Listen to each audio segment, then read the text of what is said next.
High-level advisors close to then presidential nominee Donald Trump were in constant communication during the campaign with Russians known to U.S. intelligence. This is according to multiple current and former intelligence, law enforcement, and administration officials.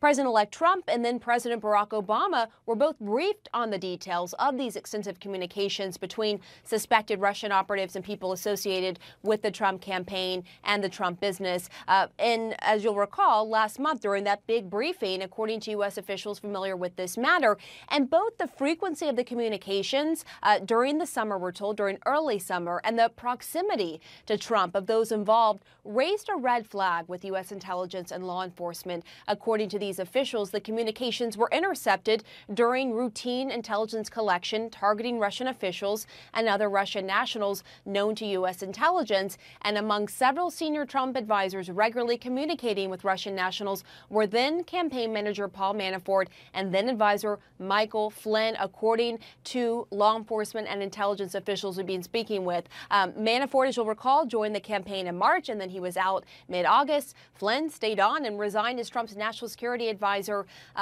until last night. That's when he resigned.